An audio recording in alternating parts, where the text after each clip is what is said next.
שלום לכולם, כאן שמוליק שמואל, ואני שמח מאוד לארח את קובי צוקרן. קובי הוא אחד ממשתתפי תוכנית האימון השנתית לשנה הזו, ואני רוצה לשמוע מקובי בכמה מילים מה עשתה לו התוכנית, איך הוא התקדם, ומה בעצם יצרה השנה הזו בחייו. אז בואו נשמע מקובי בעצם מה הוא עבר בשנה הזו. קובי, מה שלומך? שמוליק, שלומי מצוין, בוקר טוב, מה שלומך? אני מרגיש טוב, תודה רבה, בוקר טוב. קובי, תוכל לספר לנו בכמה מילים מה הסיבה שהצטרפת לתוכנית השנתית? אני אשמח, שמוליק, לשתף את כולם.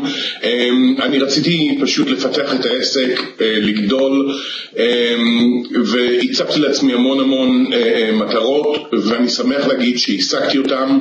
אני שמח להגיד שהקורס עצמו הוא מצוין, ועזר לי מאוד לגדול, לצמוח, ולראות ולהבין מצבים בחיים, ופשוט להבין אותם בצורה נכונה ולהפיק את המיטב מהם. ואני מאוד שמח שהצטרפתי ולמדתי. אני עדיין לומד כל יום. החומר מועבר בצורה מצוינת, קלה להבנה, אבל עוצמתית. תודה רבה, אני שמח לשמוע.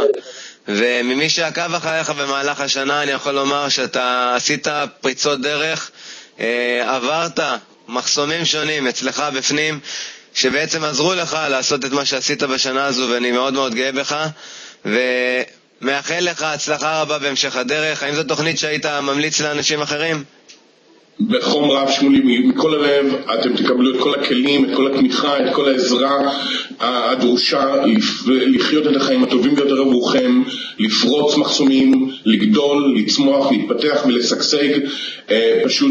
פשוט תעקבו אחרי השיעורים. התוכן מאוד קל להבנה, הפורמט עצמו מאוד נוח, ואני ממש ממליץ בחום על התוכנית. כן, תודה רבה קובי, תודה על ההזדמנות והמילים שחלקת איתנו, ואני מאחל לך הצלחה רבה בהמשך הדרך. שמוליק, תודה רבה לך על כל הידע, על כל השיעורים, על כל התמיכה, על כל האכפתיות. אתה אדם מדהים, תודה רבה מכל הלב, וכל טוב ובהצלחה. בהצלחה רבה, תודה רבה.